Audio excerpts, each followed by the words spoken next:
If you take a look at evolution over the last million years, the one species that has survived without adapting is man. That's because as soon as he picked up rocks and sticks, he realized he could hit things. He started adapting nature to him.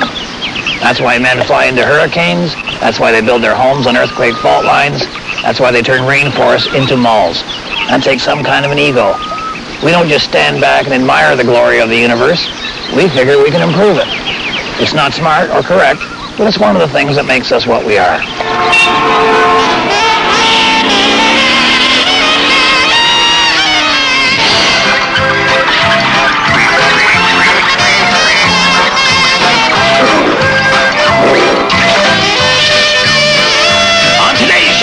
Turn a bed spring into a bug zapper. Ranger Gord is having his correspondence school class reunion.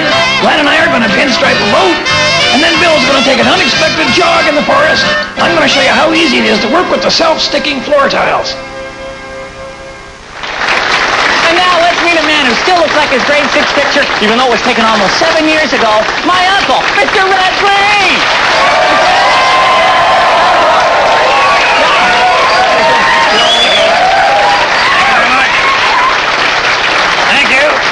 Here's a guy who looks exactly like his x-rays, my nephew Harold.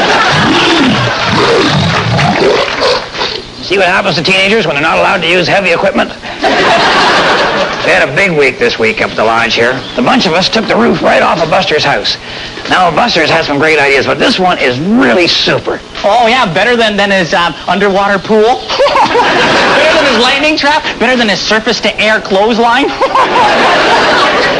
Harold, Buster has paid his last lighting bill. Took off all the shingles, took out the ceilings of his house, replaced them all with glass. 100% natural lighting. Excuse me, Uncle Red? But what about at night? Well, Harold is going to fill the whole attic with fireflies. And at night, when those little guys light up, so will Buster's house. Well, perhaps you should remember that ancient saying, he who live in glass house should not have bugs in roof. And don't forget that other ancient saying, bug-eyed goof with glasses not allowed in my house. Hi, I'm Ranger Gord. What year is it? Jack went looking for firewood, so Hal went looking for Jack. Stan went looking an hour ago, and none of them ever come back. So George went out with a flare gun, and Stan went to see where they are. This is one of the complications when you camp right next door to a bar. Well, you know, when you started going out with her, you were just separated from your first wife. You promised that you'd marry her. Then your divorce came through. You promised you'd marry her. So you started living together. You promised her you'd marry her. Now, you don't have to be a white hat to see a pattern developing here. You promised her you'd marry her. And to date, you have not, and I would say that her anger in you is what they would call justified. Now, we're not here to sell you on the virtues of getting married. No, we don't want to talk you into something you already screwed up once. We're here to help you stall for more time. Because even if you propose to her tonight, and we hope you will, there's still a lot of speed bumps you can use to kind of delay the process to get you up the aisle there. Like you picking the ring. Now, that should take 2 months' salary. You don't know how much that is till you get a job. Then there's scheduling the date. There's so many things to work around there. All the sports playoffs. And take picking China. I mean, that could take months, even if you are being helpful. And there's which church? Oh, yeah, minister, justice of the peace. Guest list. Flowers. A cake. You know, you can stretch this out well into the next millennium. Oh, yeah, you'll be pulling pensions sitting in a wheelchair by the time they roll you down the aisle. Yeah, you still need to stall for more time. You can rig the wheels to fall off. By that point, I would imagine the wheels will be falling off pretty near everything. While Buster Hatfield is corralling all the fireflies in the area, I thought I'd show you how to handle some of the other bugs that we get up here.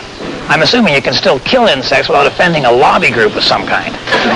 All right, for starters, what you want to do is to combine a couple of fly swatters with another common household kitchen appliance, the rat trap. Now, don't worry, this isn't occupied. This is Moose Thompson's sock. Probably got nailed trying to raid the fridge. All right, first thing you want to do is to attach the fly swatters to the rat trap using the handyman's secret weapon, duct tape. All right, now I got the fly swatters attached to the rat trap, and now I got to just beat it. What do you say about honey attracts flies? All right, now we wait for a fly. Harold says there's a fly in this box over here. Ah, I see. That's my fault. I'm the one who trusted Harold. All right, so the fly comes flying in. Lands on the trap. Oh, yeah. That is great. Might want to stand well back on that. Now, for those of you who like to kill bugs, say 100 at a time or so, I'm going to show you how to make a gigantic fly strip.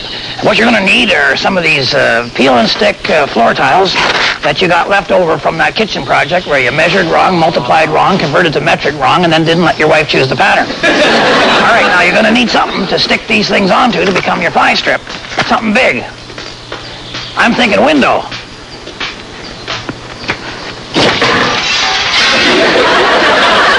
No. I'm thinking door. This thing will catch the bugs on their way in or on their way out, depending on how clean you keep your house. All right, this becomes your fly strip, and now what you got to do to make that all work is put the floor tiles on, sticky side out, using a staple gun. Boy, these things really stick. This is going to work great.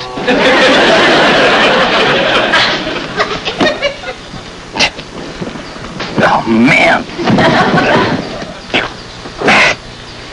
Always a good idea to have extra tools and extra clothes on this project. Or, you know what you could do is to staple all the tiles on first and then peel the backing off. Yeah, that would work. Learn from my mistakes. Somebody should. Another tip, you might want to leave the sticky stuff off the bottom couple of feet of the door if you have a dog or a little kid or something. Now, this thing will work great and everything, but it's a little passive for my taste. I like something that uses power, so I'm thinking electric bug zapper, huh? And what you're going to need for this is one of these old beds, because you want the metal spring out of the bottom, and you're going to need yourself a roll of chicken wire. Now, I've wrapped the chicken wire all around the old metal bed spring so that none of the bugs will be able to slip through the cracks.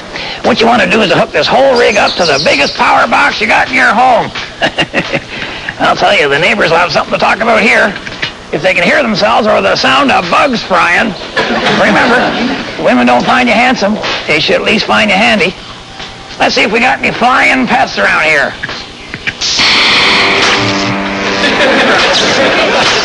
Boy, that works great. Kind of an odd smell, though. I could open up one of them Cajun restaurants. Mosquito cooking. Stay tuned. Coming up, I'm going to do something Bill had always wanted to do. And Harold, like so many teenagers, had a little something extra in his pants. Well, the guys have installed the glass roof in Buster's house. It's looking real good. One giant skylight. From the top of the hill looking down, it looks like a giant sandwich container with a see-through lid.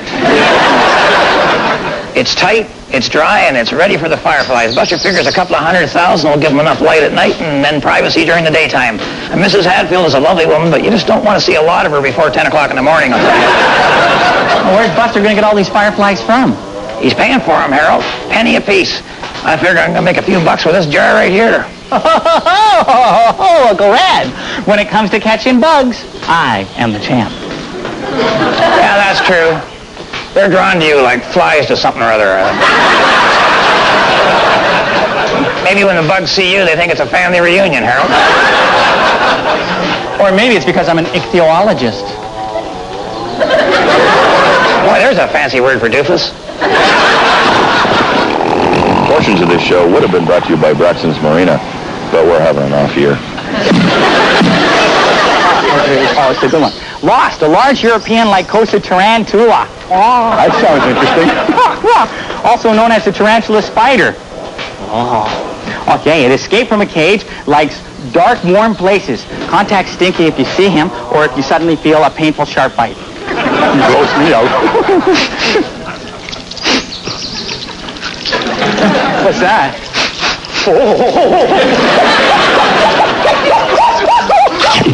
Oh, don't bite there, don't bite there. Don't, oh, I'm young, don't bite that. Oh. Uncle Red, help! I got it. Oh! You like some fun? Ranger Guard. Fred! Yeah. Fred, come on in! Yeah. Come on in! You too, Harold. Come on, please. You're just in time. What's going on here, Gord? Well, my correspondence school is having a reunion today. Where is everybody? Well, it's a correspondence school, Red. Everybody's where they've always been, at home. That's where we went to school, see? And I might say I think I've held out pretty well. I still have all my own hair. See that? Yeah, all right. My good sports jacket still fits me. Oh, there's my old pen and pencil set. That brings back some memories. Oh, for gosh sakes. You know, if I was at a real school with real people, I bet they'd tease the heck out of me and how I never let anybody borrow these. Yeah, oh yeah, for sure. Gord, before we get too far into this, what can you tell me about catching fireflies? Not too much, Red. Oh. But I know somebody who does. Wait. Yeah. There he is, Harry Wells. He majored in entomology. Oh yeah, all right. Here's his address if you want. Yeah. He was a class clown, I remember. Oh, what a character. Whoa. Gord, you never met this guy. No. But in my mind, I imagine that he was. There is Joanna Armstrong. Oh, I had a crush on her, something fierce. Why don't you go tell her at the reunion? You know, the address is right there. Look, there we go. No, that's just the address of the correspondence school. Yeah, where everybody's meeting today for the reunion. You know, read what it says. What? Yeah.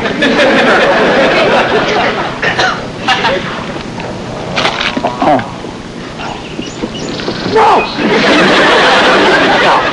No, I couldn't. I mean, it'd be dereliction of duty. I couldn't leave here. Oh, sure. I'll tell you what.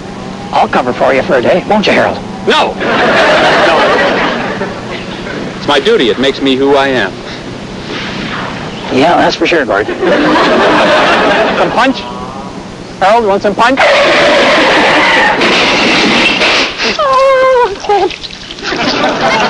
Harold, you seen my bait box anywhere? Oh, Uncle Red, I have a tarantula in my pants.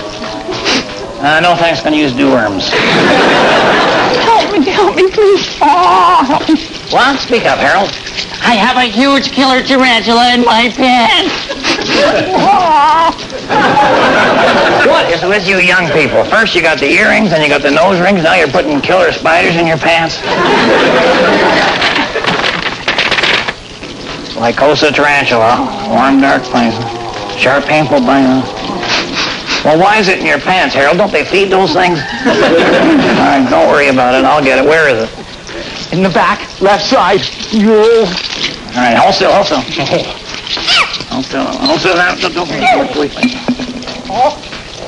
All right, hang on. There. Got it. You want to see it? Will I just take it outside and dispose of it? All right, but you owe me one. No, we're even.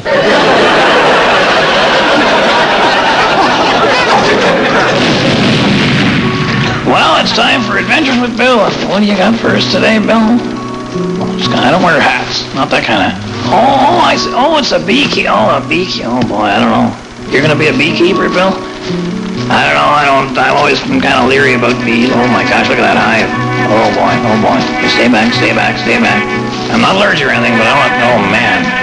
Now, apparently, they don't go far from the hive, so you're really not as much danger as, you know, but it's right on the end of the... Bill, you hung your stuff right on the end of the branch of the hive. Well, all right. I wouldn't shake that. I'd be a little careful of that, Bill. Now, apparently these these outfits are made of some kind of material that the bee stinger won't go. I'm putting the hat on. Yeah, I think the flannel's fine enough. Bill, don't pull. Bill. No, I wouldn't pull too hard. No, don't have to worry about that anymore. Now, I feel like I'm a kindergarten teacher trying to help him get his little coveralls on there. So close that. I think something went by there, Bill. Did you see or something go by? No? Oh, well. I guess we're okay. Now he's going to collect honey. Apparently, you stick a knife in the bottom of the hive. The honey will just drip out of there just like Jimmy Rogers was singing a song about it. So, that's my job, I guess.